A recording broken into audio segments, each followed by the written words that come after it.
Alright, hi everyone. I want to address a lot of misconceptions and myths about what it's like to be gluten-free. So, one of the things that really bothers me is that people assume being gluten-free means that you're a vegan mom and you're like hip and you're trying to be the cool health mom, and it's like I'm a cool mom. in reality, most people who are gluten free because they have to be. For example, I have celiac disease, but there are also other gluten sensitivities that make it so that you have to be gluten free. Now, your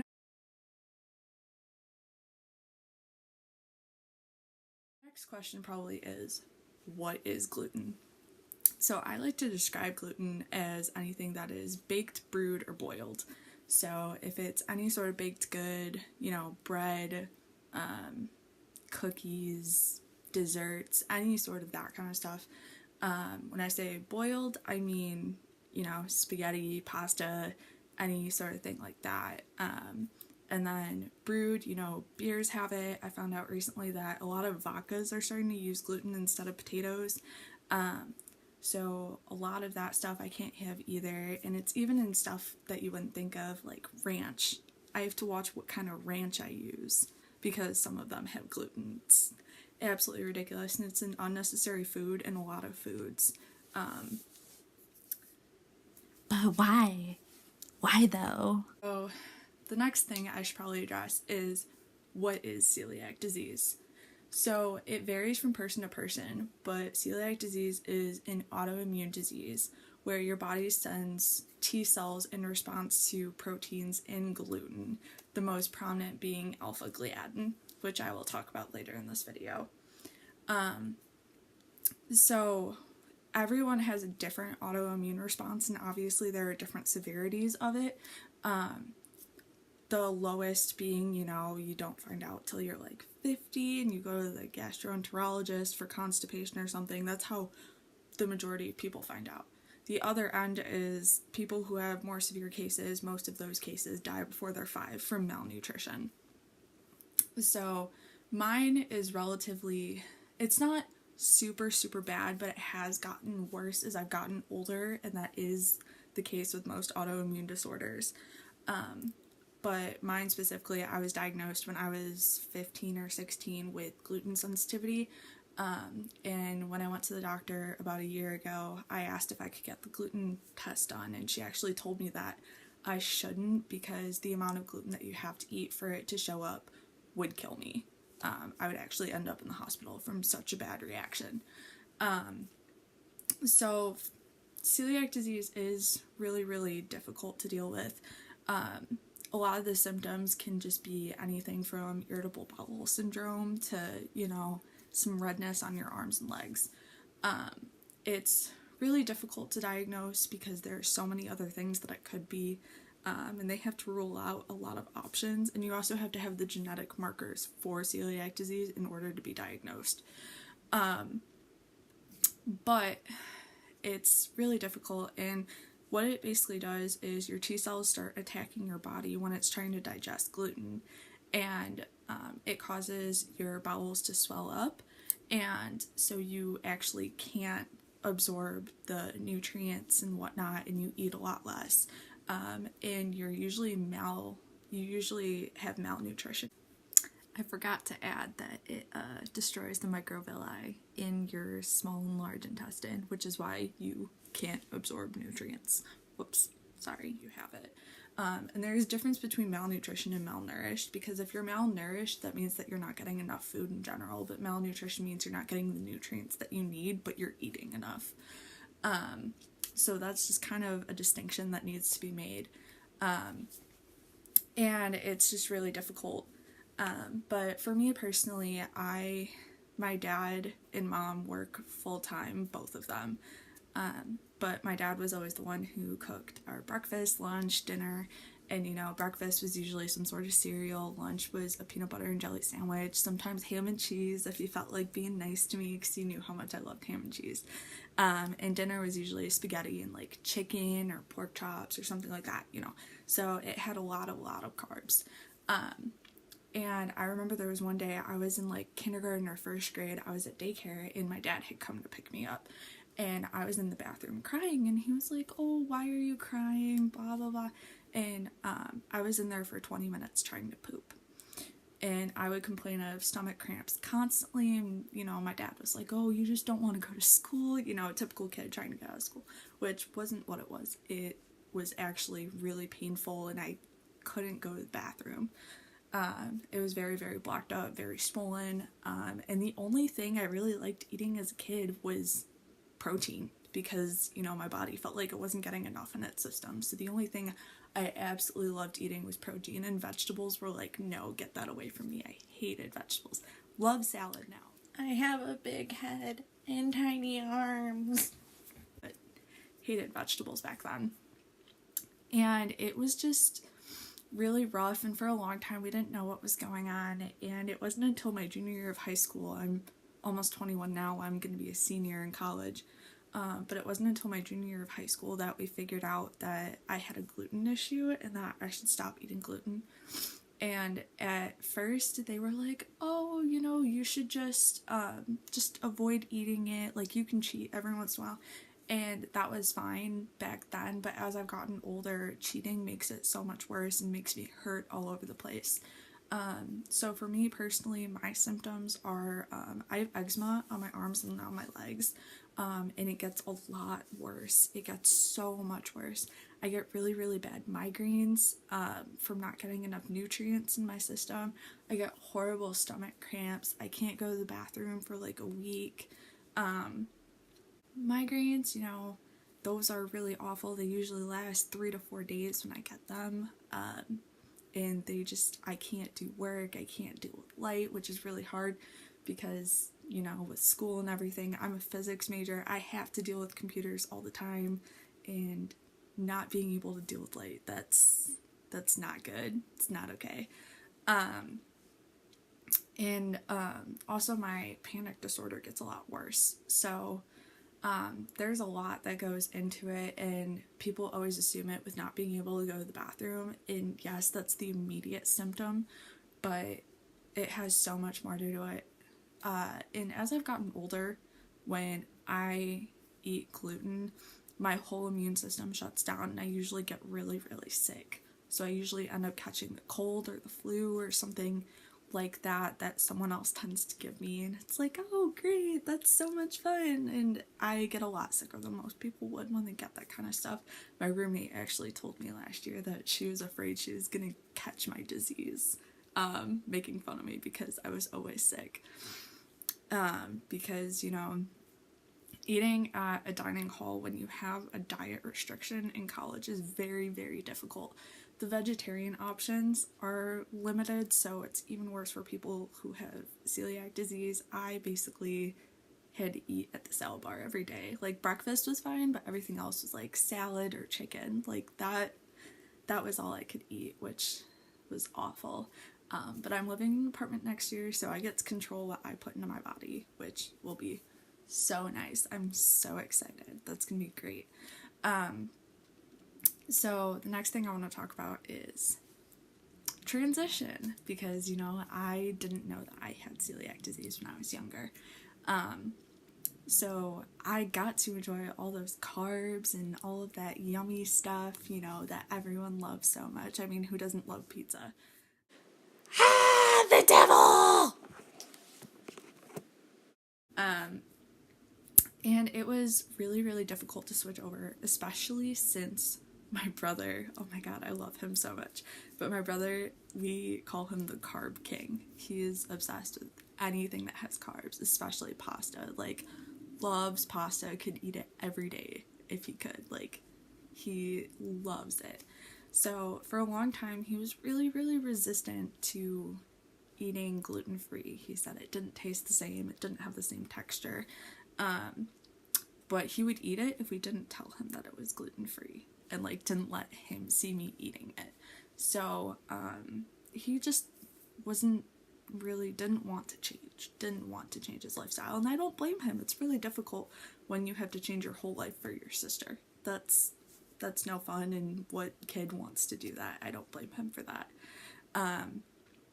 But everyone says, oh, you must miss this, oh, you must miss that, like, you know, how can you not have sandwiches, how can you go without eating pizza, you know, like all those great things. And the thing is, when you're gluten-free, you have to find the brands that taste good and have the right texture, because yes, there are so many brands and types that just taste nasty, feel gritty in your mouth, or like just aren't right. They feel off. But there are so many brands, and mind you, I've been doing years of experimenting and figuring out what works, what doesn't. But there are so many brands, and I had to experiment for so long, but I finally found the brands that, like, even my brother will eat them, he doesn't mind them, they taste fine, they feel fine. Although some things do cook differently, or they might not have the exact same texture, you know. It's still pretty good substitutes. One of my favorite things is cauliflower pizza. They make the crust out of cauliflower, and it tastes so good, so good. It's a little floppy, so it's like not the most stable crust, but it's still really good. And I mean, no matter what, if you're eating pizza, you're gonna get pizza sauce all over your face, or at least I do. Maybe I just wear my food well. Anyways, so yeah, there are a lot of really great substitutes out there. If you want to know any substitutes, comment below, let me know. And I can give you some great ideas as to what brands I like, what are good treats, good snacks. One of my favorite places to shop gluten-free actually is Aldi.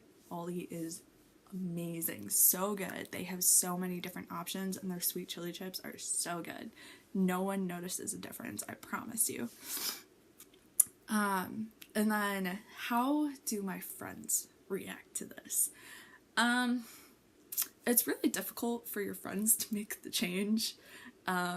Even my boyfriend, I've been dating him for 1.5 years, and the other night he cooked me dinner and forgot to check the Alfredo sauce to see if it had gluten in it. So it's really difficult for people to transition, and there's a lot of guilt that goes into it, because, you know, your friends want to go eat out or whatever, and, you know, like, some people have it so severe they have to bring their own plates to restaurants. And when I go, I feel bad, because it's like we always have to base where we eat off of me. I have to be the one to choose where we go all the time, and there's a lot of guilt associated with that, because, you know, there's not a lot of gluten-free friendly restaurants, and it's even harder when you move to a new college. It's really, really rough to, you know, have your options so limited, especially in the dining hall, especially when you move to a new college town. There's a lot that just gets so restricted, and people forget. And I have to tell my friends, you know, if you're gonna buy something that says it's gluten-free, you have to check the ingredients, make sure, like, it doesn't say may contain traces of wheat, blah blah blah, because although that won't hurt me nearly as bad as eating actual gluten, it still really, really sucks.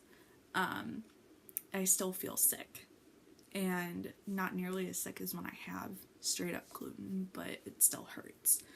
And the next thing I want to talk about is genetic engineering, because a lot of people ask me recently, oh, if you're gluten-free, why don't you try Italian wheat?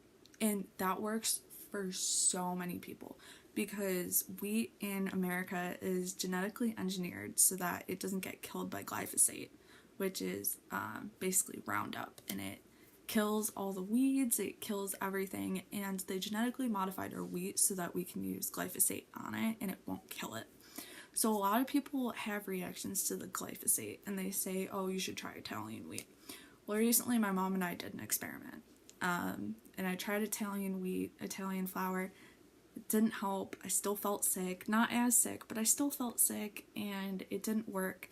But if you are gluten sensitive, I definitely say it's worth trying, especially if you don't have a celiac diagnosis. Definitely try it, because it's so worth it. If you just have to make your own bread, or have to make, you know, whatever, it means that you can still bake without having to buy like almond flour, gluten-free flour, trying to think, there's like other types of flowers, there's xanthan gum, and you don't have to buy all of that, but you know, it's worth it to try. And if you feel sick, that's fine, you know, like it's just a part of who you are. And obviously when I first started going gluten-free, I wasn't this okay with it, and I still have trouble with it. But it's really rough to sometimes still, where it's like, oh, that smells so good, or oh, I really want that. Like, pancakes in the morning sound amazing. If I want those, I have to make the batter myself. Or, you know, those cinnamon rolls smell amazing. I have to go to the store and make sure that they have gluten-free cinnamon rolls. Like, you have to be so conscious of what you're putting in your body. And then the next thing I want to talk about is carbs, because people define carbs as basically anything that has gluten in it. Pasta, you know, pizza, bread, stuff like that. They say that those are carbs, and yes, those are a really good source of carbs. But for people who are gluten-free, those aren't carbs. Even our like our bread and stuff doesn't have as many carbs to them. So a lot of our carbs come from fruits and vegetables and rice and potatoes. I'm trying to think, most of mine come from like rice, potatoes, oranges and apples are really good sources of it. Sometimes some grape juice or cranberry juice in the morning is really, really good. But you have to get your carbs from other sources, because a common symptom is having low blood sugar. The blood sugar just drops randomly and you just feel faint, and that happened to me for a while. But we fixed it. I went to see a nutritionist last year, and she was super nice. Only other person I've actually met that has celiac disease, and she got me on the right track, taught me how to eat properly and how much I'm supposed to eat, and it was awesome. She was so amazing. So if you're gonna go gluten-free for any reason, go see a nutritionist. Make sure that you're counting your carbs, because you do have to have a heavy carb diet, unlike most people. So please, please, please, please, please go see a nutritionist. It's very, very important that you're getting the energy that you need, especially if you're an active person like I am, because I'm in marching band, I work in a lab, I do so many different things. So the last thing I want to talk about is my research that I'm doing in my lab. So I can't say too much, obviously, because it's the research that I'm doing. But they don't know a whole lot about celiac disease, and it's most common in women of Irish descent, which is super fascinating. Irish people are the most common population to have it, but they are also the most common population to have suffer from amyloidosis. So amyloids are when your proteins denature and they become toxic, and it's really, really common in people of Irish descent, but it can be anything from like cataracts, and they cause Parkinson's, they cause all sorts of nasty things. So research on amyloids in general is very, very hot topic in science right now, and in biochemistry and biophysics. Biophysics, which is what I'm going to school for. But we're researching alpha-gliadin, which is like the protein they think is responsible for T cells being sent in response to the wheat. But I'm doing research on alpha-gliadin, and we're trying to test if the amyloid conformation is more toxic to cells than the normal conformation. And it's super fun, and the professor is super awesome. If you're interested in learning about amyloids, you should definitely look him up. His name is Sean Moran, Dr. Sean Moran. He is so awesome. Love working with him, and I can't wait to work with him next year when I get back to school, because it's going to be so amazing, and we're going to do so much great work. He does a lot of interesting stuff. If you like 2D infrared spectroscopy or amyloids, you know, his work is really, really prominent, and I highly suggest that you should go look at that. He's super awesome. I love him. But yeah, so I really hope that this video got rid of some of your misconceptions about what it's like to have celiac disease, what it's like to be gluten-free. If you have any questions, like, feel free to comment below. That's fine. You know, I don't mind talking about it or answering questions about it. There is no such thing as a stupid question about it, because it is really misunderstood and there are a lot of misconceptions. So please let me know if you have any questions, and let me know if this video helped you understand a little bit better. And I plan to make more videos about different health things later on. So, bye guys.